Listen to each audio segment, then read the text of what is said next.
So I teach chemistry, and Lonnie does chemistry research, and Rama's studying chemistry too, and what she does. And chemistry is the science of stuff. Well, let's think about that. What's stuff? Well, rhetorical question. Stuff is the stuff that things are made out of. Can somebody raise your hand, and I'll call on you if you can think of a thing in this room. Yes. Wow. Helium? Oh, you think there's helium in this room? In the balloon. Yeah, forget about this stuff. Just your everyday stuff. The stuff you always deal with. Yes. Me? Me, that's very complicated. Something is simpler. Yes. Paper. Paper. Okay. A piece of paper. What's it made out of? Paper. That's the stuff it's made out of. Okay, put your hands down. Let me point out a thing. You're all sitting in a thing. What's the thing you're sitting in? You can all answer. Chair. Okay. Now raise your hands. What is the stuff that the chair is made out of? Yes, back in blue. Metal and plastic. Metal and plastic, that's right. And the metal has some paint on it probably. So metal, plastic, paint. That's stuff. Stuff is the stuff that things are made out of. Sometimes we call another word for stuff is substances. A substance is the thing, it's the stuff that the things are made out of. And chemists, you can put your hand down, I'll ask for questions in a minute. And chemists study stuff. We look at what things are made out of. And a lot of times we look at when stuff changes into stuff. We kind of specialize in changing stuff into other stuff. And when we do that, it's called a chemical reaction. And we're going to start off our show by looking at a couple of chemical reactions, and then you guys are going to do a chemical reaction. So, first of all, let's get everybody to, well, Rami has never done this chemical reaction before.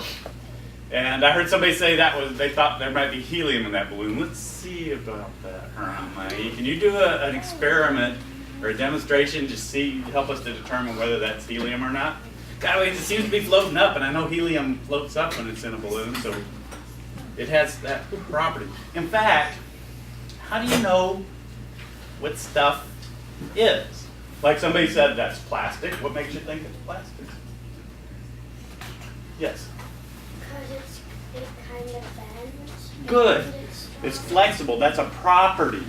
The way we tell what stuff is by its properties. It can be the color, you can feel it, you can smell it, you can see how it changes into other stuff. So when somebody says, hey, that's metal, how do you know? Well, it's kind of cold when you feel it, and it's shiny where it's scratched and kind of hard. It's probably metal.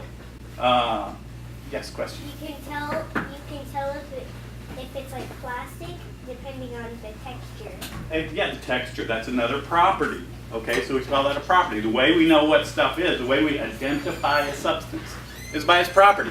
And somebody made a very good guess here. They saw that the property of this gas in this balloon is that it's less dense than air, what we sometimes call lighter than air. And we know that helium is lighter than air, right? Less dense. So they made a very good guess based upon that property of the substance, that's helium.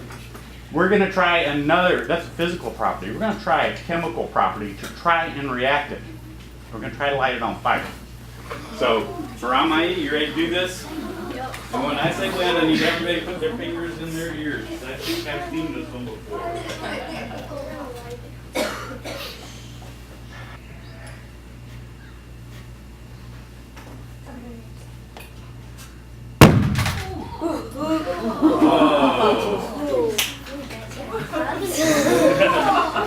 That was a pretty good boom, wasn't it? Okay. Do you think that was helium?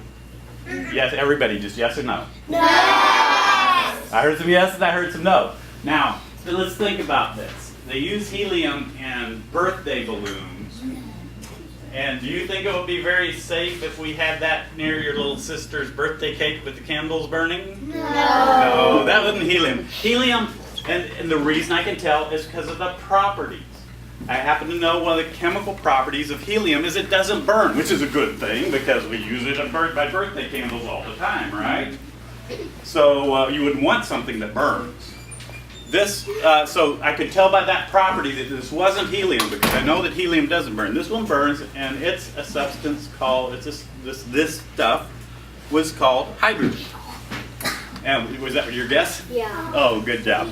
Okay, so and hydrogen, the word is Greek for water maker. Because when we have a chemical reaction, we start off with stuff, and it changes into other stuff. Now, in this case, all the stuff was clear, invisible gases. You couldn't see the one in the balloon. Hydrogen is clear and colorless gas. And it reacted with another gas, one that's in the air all the time. Because it burns. When something burns, does anybody know the name of the substance it reacts with? Yes. Oxygen? Oxygen, yeah. And air is about 1/5 of the air is oxygen. And so the hydrogen reacted with the oxygen, and it made something you're very familiar with, and if you were really observant, you may have seen it forming for just a minute on the front of the blast shield. Did anybody else see the fog that formed on the blast shield? No. Yeah. Okay. It's kind of like the fog that forms when you, in the winter, cold winter day like today, you get in the car and everybody's breathing, right? What's that stuff? Does anybody know? Yeah. What's the substance of the fog that goes on the inside of the windshields? Either it's rain or fog. What's fog made out of? What substance is fog made out of? Yeah. Water? Water. That's right. Remember I said hydrogen needs a water maker. We actually made some water.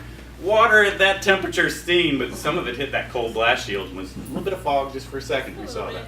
Okay. Now, we're going to do, so and that one is kind of tough to tell. One of the ways we can tell if a reaction happens is different stuff is formed. And usually we tell different stuff is formed because it has different properties. One of the properties can be, and in that case it was kind of hard, that was a fun one, but I like to do that one.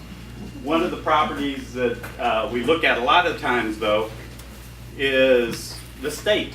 You may have heard of states matter. There's solids, and let's all say it together, solids and liquid gases. Right.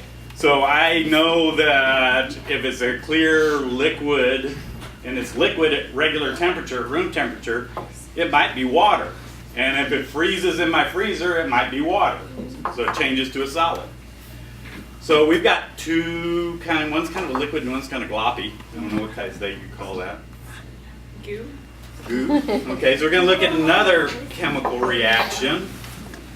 And what are we starting with, Lonnie? We're going to start with potassium iodide and some soap. Potassium iodide. We're going to see that again later. Yeah. So Now it's all dissolved in there. I can't see it. So I put some pieces of something. I dissolved it in some water. It's called potassium iodide. So we give these things fancy names just so chemists like ourselves know exactly what they're made out of. But the yellowish white stuff that you see, that's soap, and that's going to come in handy later. We're just going to pour that in here. There we go. So then we also have something called hydrogen peroxide. Have any of you guys heard of hydrogen peroxide before? Yeah? So our hydrogen peroxide, it makes bubbles of oxygen, and it's doing that right now. It's just very, very slow. And so one of the tricks that chemists have to speed up something is to use a catalyst, which is just a fancy word for it makes things go faster. And so that's what the potassium iodide is, and you'll see why we had soap really quick.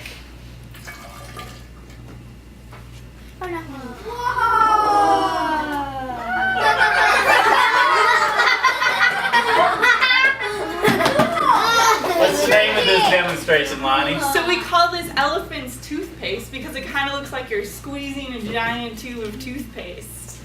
Now, did we make a new substance? Yes. What state was that new substance? Solid, liquid, or gas? Gas. Gas. Yeah, that's what's inside the bubbles is gas. And we just put the, we could have done this without the soap, but it wouldn't have been nearly as much fun.